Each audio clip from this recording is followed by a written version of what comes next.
के छूट जाते हैं।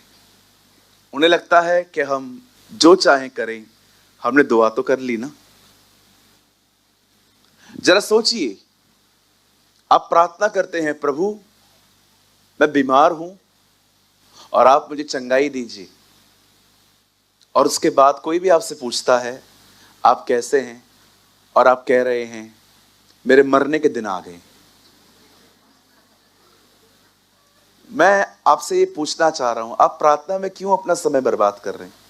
Why you are wasting your time? कुछ और करो ना इससे अच्छा। क्योंकि आप प्रार्थना तो कर रहे हैं, लेकिन ये आपको पता ही नहीं है प्रार्थना के बाद क्या किया जाता है। मैं ऐसे बहुत से लोगों को जानता हूं जिनका प्रार्थना और मदर टंग बहुत डिफरेंट है। वो दुआ कर लेते हैं। कुछ दिन पहले एक बहन मुझसे मिलने आई। उन्होंने कहा मुझे मेरे ऑफिस में नया मैनेजर आया है, बड़ा परेशान कर रहा है। मैंने कहा बहन आप बोलिए, हम दुआ करें, सब शांति हो। बोलिए हाँ कर लो। मैंने प्रार्थना की, प्रभु सताने वालों को आशीष दे, क्योंकि प्रभु ने हमें यही कहा है। ठीक है, आप भजन सहायता की वो प्रार्थना मत करना, हे यहोवा इनके जबड़ों को तोड़। ओके, वो दाऊद वो अलग था, वो टाइम निकल गया। ठीक है, अब ऐसे मत करना। हाँ, तब मैंने उनके लिए प्रार्थना की, प्रभु आप उसको ब्लेस कर लें। तो उसके बाद मैंने कहा ठीक है बहन। तो उन्होंने मुझे कहा देखती हूँ ब्रदर, जब तक मेरा नौकरी चला, अगर छूट भी गया तो मैं आपके पास आऊंगी। मैं समझ नहीं पा रहा था, वो प्रार्थना भी करवा रही है। आप जानते हो बहुत कम लोग हैं जो इस विषय में सिंसियर हैं कि जब वो दुआ करते हैं ना, उन्हें पता ही नहीं है दुआ के बाद क्या लैंग्वेज होनी चाहिए। इवन अगर आपको पहला व्यक्ति देखना है जो ये मिस्टेक करता है, तो वो आपका पास्टर है। सो मेनी टाइम्स मुझसे भी हो जाता है।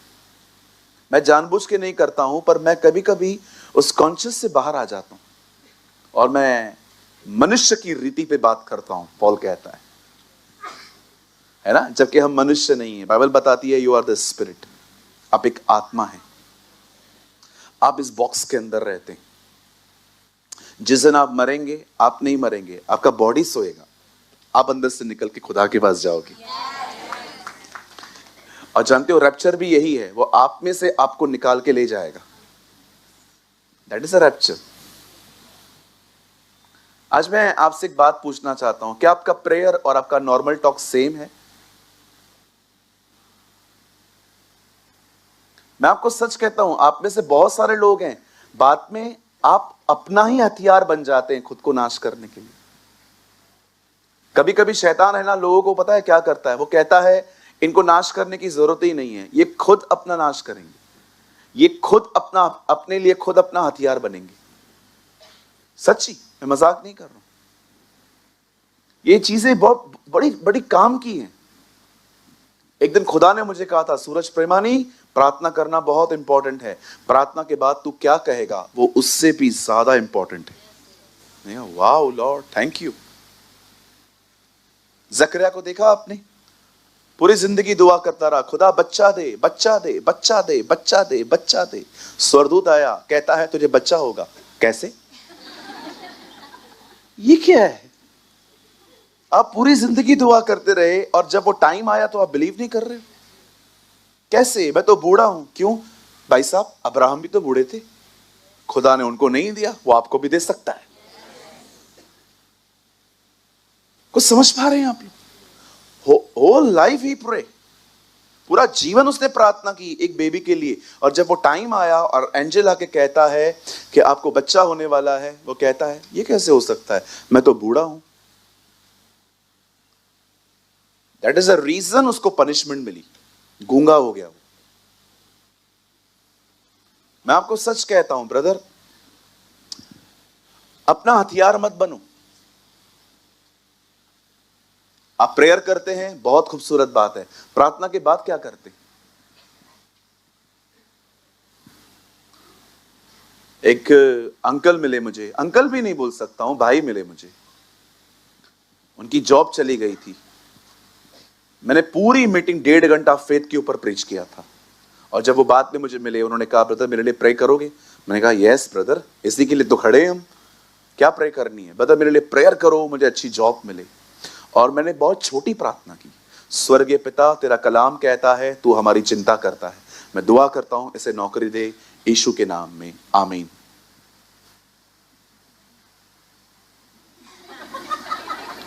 कुछ लोग को लगता है छोटी प्रार्थना नहीं सुनी जाती है, लंबी करो। बात में मैंने भी पूछ लिया, कौन सी करूं, 51 वाली करूं, 201 वाली करूं? कुछ लोग को पता है छोटी सी प्रार्थना करो ना, उनको लगता है नहीं नहीं, नंदी प्रार्थना लगन दिया, छोटी प्रार्थना नहीं। जरा सोचिए, जब पतरस डूब रहा था और उस समय वो ये ऐसे प्रार्थना करता, अब्राहम, इसहाक और याकूब के परमेश्वर, तू अनुग्रहकारी है, अंदर गया गेला। अरे लंबी प्रार्थना कमरे में की जाती है, पब्लिक में छोटी प्रेयर होती है। Please use your common sense. मुझे आज भी याद है, एक बार मैंने महाराष्ट्र के एक प्लेस पे जब मैं प्रीच करने के लिए गया, मैंने किसी को कहा आओ मैं वचन प्रचार करूं, उससे पहले वचन के लिए आशीष मांगो, प्रार्थना करो। और वो आए, देवा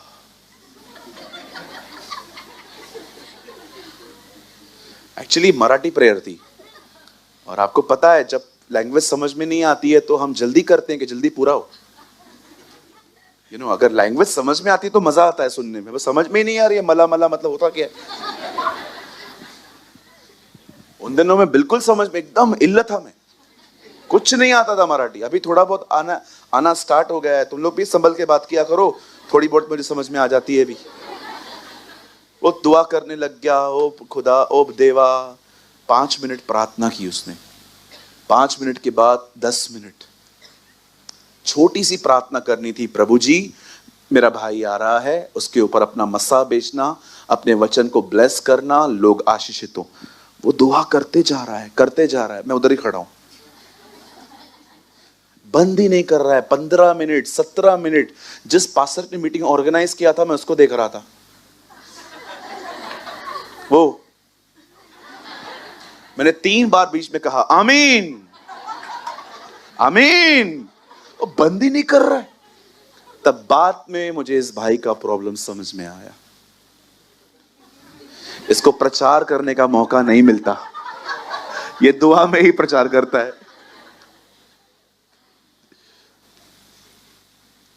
हालेलुया।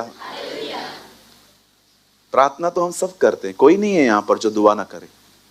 मुझे पता है खुदा ने इस कलीसिया को इतनी बरकत तो दी है कि हम सब दुआ करते। दुआ के बाद क्या करते हो? What you are doing after prayer? देखो ना, आप इसी व्यक्ति को देख लो, पूरी जिंदगी दुआ करता रहा, खुदा एक बच्चा दे दे। एलिशिबा दुआ करती रही, वो भी दुआ करता रहा। जब खुदा बरकत देने आया तो पीठ दिखा रहे हैं ये लोग।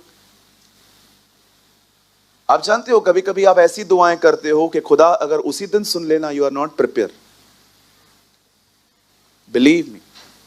प्रभु मुझे कार दे, खुदा गैरेज किधर है? किधर खड़ी करेगा? चौथे माले पे? पार्किंग किधर है? प्रभु मेरे को 1 करोड़ दे, तू आज ही चर्च छोड़ देगा। सोचो, परमेश्वर किसी को 1 करोड़ दे आज ही, अगले संडे दिखेगा? किधर हो भाई? भाई वो 1 करोड़ संभालने के लिए पीछे लगा पड़ा। कई अपने पास वाले से सोच समझ के दुआ करो।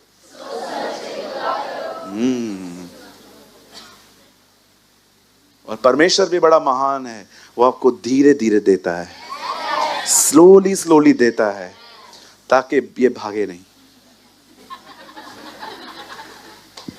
God is a very wise God. Amen? चलिए, आज मैं आपको बताना चाहता हूं, मैं आपको टीच करना चाहता हूं, आफ्टर प्रेयर आपका बिहेवियर कैसा होना चाहिए। आमीन। ये बहुत सीरियस टॉपिक है, बहुत ध्यान दीजिए। जिंदगी और मौत निर्भर है इस पर, मैं मजाक नहीं कर रहा हूं। नीति वचन में लिखा है, तुम्हारी जुबान में तुम्हारा जीवन है और तुम्हारी मौत है। मुझे हमेशा लगता था लोग सिर्फ एक्सीडेंट से मरते हैं, बीमारियों से मरते हैं, लेकिन बाइबल बताती है एक्चुअली लोग अपनी जुबान के कारण मरते है ना। हम स्टार्ट करें। आइए, मैं चाहता हूं आप सब मेरे साथ खोलें मत्ती का 13 अध्याय। Open your Bible with me, the gospel of Matthew chapter 13।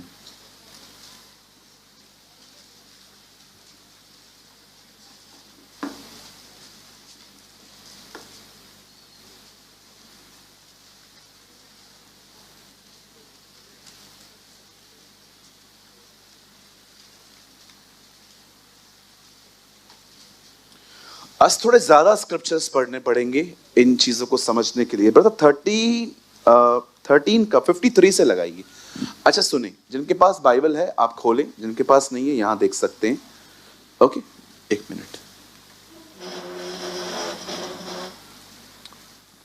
Fine, गली वाले दिख रहा है? अरे दो थंब में एक तो दिखाओ। बरोबर पूछ रहा हूं। हाँ, अब देखिए, जब यीशु ये सब दृष्टांत कह चुका तो वो वहां से चला गया। अब सुनिए, ध्यान दीजिए, पीछे वालों को आवाज आ रही है ना? गुड। जब यीशु ये सब दृष्टांत कह चुका तो वो वहां से चला गया। ओके, अब देखो यीशु कहां गया है। और अपने नगर, आप याद रखिए, यीशु का जन्म बैतलहम में हुआ, पर उसका पालन पोषण बैतलहम में नहीं हुआ, नासरत में हुआ। बाइबल बताती है वो अपने नगर में आकर उनके आराधनालयों में उन्हें ऐसा उपदेश देने लगा कि वे चकित होकर कहने लगे, इसको ये ज्ञान और सामर्थ के काम कहां से मिले। जीसस इनके बीच में रहा था, अब सडनली वो इनके बीच में एक प्रीचर की तरह काम कर रहा था। ओ मेरी दुआ है परमेश्वर हमारी गवाही ऐसे बनाए कि लोग चौंक जाएं। आमीन, यस आमीन। मैं बिलीव करता हूं कि अल्कोहल लेने वालों को वो अपोस्टलिक बना दे।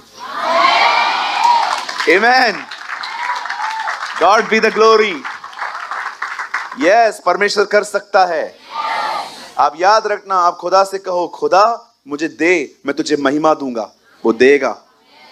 बिल्कुल, सुलेमान के सामने प्रभु आया, परमेश्वर ने कहा क्या चाहिए?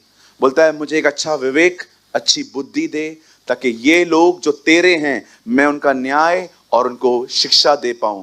खुदा कहता है वाओ, बहुत अमेजिंग थिंग मांगी है, अब पैसा भी ले। जब हम वो मांगते हैं जो खुदा को अच्छा लगता है, तब वो आपको वो देगा जो आपके लिए भी जरूरी है। राइट? जब हन्ना ने कई साल तक बच्चा मांगा, नहीं मिला, जब नबी मांगा मिला। तुम उसके राज्य और धर्म की खोज करो, बाकी की सारी वस्तुएं तुम्हें मिल जाएंगी। मैं आप में से हर एक को कहना चाहता हूं, बोलो बाजू वाले को, तुझे रोटी, कपड़ा, मकान की कोई चिंता नहीं करनी है। हाँ, बिल्कुल मत किया करो। जो खुदा एलिया को देना जानता है वो आपको भी देगा। अगर यहां पर कोई भी ऐसा बैठा है जो उसको तकलीफ, भविष्य की बड़ी चिंता है, सुनिए, कई लोग कहते हैं हमारा नसीब खराब है। कई लोगों को मैंने सुना है कहते हैं हमारा नसीब खराब है। मसीह लोग भी कहते हैं आजकल। तो अब क्या करेंगे, बाइबल नहीं पढ़ा है तो एक्सपेक्ट भी यही कर सकते हैं इनसे हम। नसीब में लिखा है, नसीब नाम की कोई चीज नहीं है। अगर आप अपने भविष्य की चिंता करते हैं तो मैं आपको बताना चाहता हूं, आपका भविष्य आपके साथ रहता है, आपके साथ रहता है वो। एक क्रिश्चियन को कभी ये कहना ही नहीं चाहिए, एक मसीह व्यक्ति को, कि मेरा भविष्य पता नहीं क्या है। अरे मेरा भविष्य रहता है मेरे साथ। He is my future, he is my alpha and omega, he is my beginning and the end। वही मेरा प्रथम है, वही मेरा अंत है, वही आदि है, वही अंत है। आमीन। देखिए ये लोग क्या कर रहे, ये लोग क्या कह रहे हैं, इसको ये ज्ञान और सामर्थ के काम कहां से मिले, ये करता कैसे है? अरे यार, ये तो वही थी ना जो बुराइयां करती थी, अभी हालेलुया बोलती है। अरे ये तो वही है ना, शराब पी के रात को 1 बजे घर पे आता था, आजकल पता नहीं इतना लेट बाइबल में लेके आता है। ओ, मेरी दुआ है आपकी गवाहियां लोगों को चौंका दे। हाँ, आगे। क्या यह बड़ाई का बेटा नहीं है? ये इसका डैड कारपेंटर नहीं है? देखो ये लोग बोल क्या रहे हैं। और क्या इसकी माता का नाम मरियम और इसकी भाइयों का नाम याकूब, यूसुफ, शिमोन और यहूदा नहीं है? देखो लोगों की लैंग्वेज देखो जीसस के लिए। आगे। और क्या इसकी सब बहनें बहनें मतलब यीशु की कम से कम 2 बहनें थी। बहन नहीं लिखा है, बहनें। इसकी सब बहनें हमारे बीच में नहीं रहती। फिर इसको ये सब कहां से मिला? तुम्हारा बाप भी नहीं समझ पाएगा।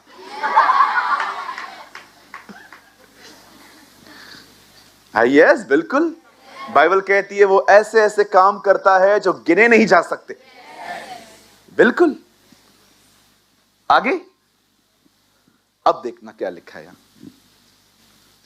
इस प्रकार उन्होंने उसके कारण ठोकर खाई, पर यीशु ने उनसे कहा, भविष्यवक्ता अपने नगर और अपने घर को छोड़ और कहां निरादर नहीं होता। भाइयों, याद रखो, घर पे बेइज्जती हो, यह भविष्यवाणी पहले से ही लिखी गई है। कई सारे लोगों को जब घर में इज्जत नहीं मिलती तो वो बहुत डिस्टर्ब होते। ऐसा कोई परेशान होने की जरूरत नहीं है। परमेश्वर के वचन में साफ साफ लिखा है, घर की मुर्गी दाल बरोबर है। ठीक है? कभी ऑफेंड मत हुआ करो इज्जत न मिलने पर। बहुत सारे लोगों को जब ऑनर कम मिलता है, भले रिएक्ट न करें पर वे अंदर से डिस्टर्ब होते हैं। बिल्कुल होते हैं। आपको कोई जरूरत नहीं है। मुझे एक बात बताइए, यहां देखिए, आपको इज्जत क्यों चाहिए? पहले मुझे यह बताओ। मुझे सवाल बताइए, आप कौन हैं? कौन है? कौन आप? मुझे बताइए, आप क्या शख्सियत है? कुछ तो बताइए अपने बारे में। आप कौन हैं? Why you want respect? एक सवाल पूछ रहा हूं, सिंपल क्वेश्चन। मैं अपने आप से पूछता हूं कई बार, तो के इज्जत है शोक हपई, सॉरी, तो तेरे को रिस्पेक्ट क्यों चाहिए? क्यों लोग तुझे सैल्यूट करें? क्यों तेरे आने पे लोग खड़े रहें? क्यों तुझे आगे की बेंच में बिठाया जाए? क्यों सब तेरी तरफ देखे? तू है कौन? बाफ की तरह है तू, कुकर प्रेशर से निकलने वाली बाफ। खुदा ने ये हमें नाम दिया है, पढ़ के देखो खुदा के कलाम में। तुम हो कौन? बाफ की तरह। सेकंड्स के लिए खाली दुनिया में आए हो। आपको पता है यीशु मसीह उनके लिए मरा जो आज जन्म ले रहे हैं। आप आज जन्म ले रहे हैं, वो आपके गुनाहों के लिए मरा। आप बिलीव करते हो वो मेरे लिए मरा। आप कहेंगे ब्रदर मैं पैदा आज हुआ हूं। याद रखना, आप समय में रहते हो, खुदा समय में नहीं रहता। उसके लिए पास्ट प्रेजेंट फ्यूचर कुछ भी नहीं है। उसके लिए यीशु आज ही मरा है। कौन है हम लोग? क्यों? मुझे समझ में नहीं आता। मुझे इज्जत, आजकल घमंड को नया नाम मिला है, सेल्फ रिस्पेक्ट। मेरी कोई सेल्फ रिस्पेक्ट नहीं है क्या? क्या मतलब?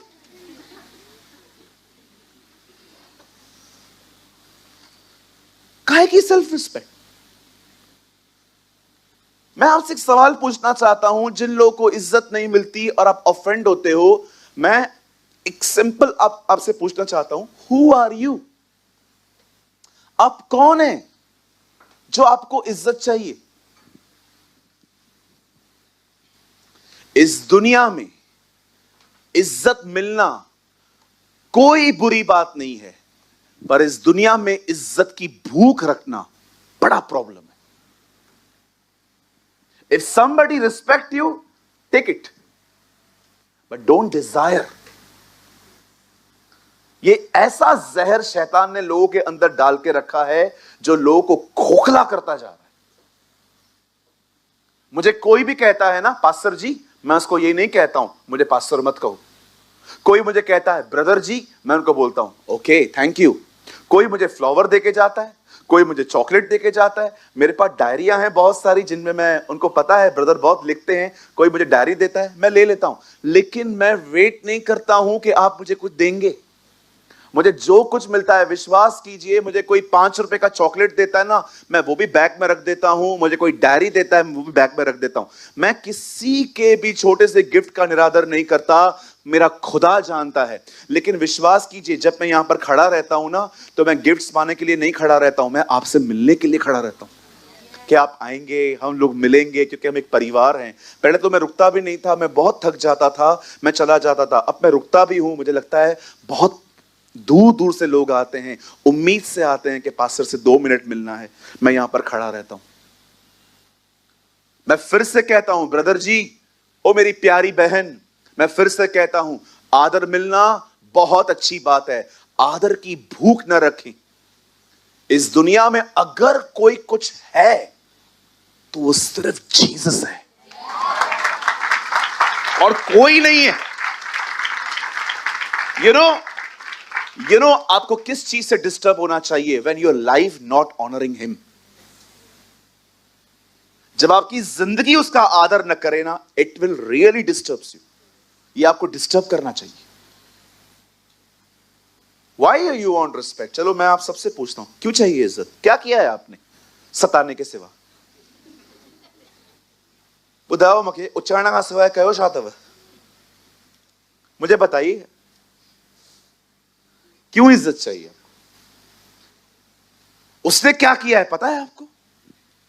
यहां देखिए, लाखों स्वर्गदूत उनके बीच में बैठता है वो। कुछ स्वर्गदूत हैं जिनके जिनके पूरे बदन पे आंखें ही आंखें, जो दिन रात उसे कहते हैं पवित्र पवित्र पवित्र, जो था, जो है और जो आने वाला है। उनके बीच की महिमा छोड़कर वो वहां से नीचे उतरा है, इंसान की तरह आया है, गालियां खाई, बेइज्जत हुआ, पता नहीं क्या क्या उसको कमेंट्स कहे गए। वो खुदा जो सबसे पवित्र है, उसे कहा गया तू बाल जबूल है, तू दुष्ट आत्मा है। हर एक की बेइज्जती सहता था, शांत रहता था, कभी किसी को हुल नहीं दिया, कभी उसको ऐसा नहीं कहा तुझे पता है तू किससे बात कर रहा है। आप लोग खोलते हो ना ये सब घर के अंदर, तो एक खबर थी मां आया कि तू कौन है? हाँ, एक चिमटी मारेगा ना वो कोमा में चला जाएगा। मैं मजाक नहीं कर रहा हूं, एक चिमटी मारेगा ना, एक चिमटी। करण इधर तो आ, चिमटी समझते हो? चिमटी जमाट में तो ऊपर चले जाओगे। यहां देखो, एक चिमटी मारेगा ना, चिमटी, सालों के लिए बेहोश हो जाओगे। है कौन? आपको पता है मैं कैसे निकला हूं इस गंदे बॉन्डेज से बाहर? मैं खुद से पूछता था क्या किया है तूने जो रिस्पेक्ट करता रहता है। इसीलिए प्रकाशित वाक्य के हर स्वर्गदूत के मुंह में यही गीत होता है, वही आदर के योग्य है। रीड इट, वही लिखा है। पूछो बात चले को चिमटी चाहिए? हाँ, उसकी चिमटी लंबा आराम करवा देती है। मैं मजाक नहीं कर रहा हूं, मुझे बहुत अच्छा लगता है। यीशु ने कहा मैं मनुष्यों से आदर नहीं चाहता, चाहिए ही नहीं तुम्हारा आदर। मैं फिर से कहता हूं, डोंट मिसअंडरस्टैंड मी। अगर कोई आपकी इज्जत करता है, टेक इट, थैंक यू बोलो उसको, थैंक यू आपने मुझे ऑनर दिया।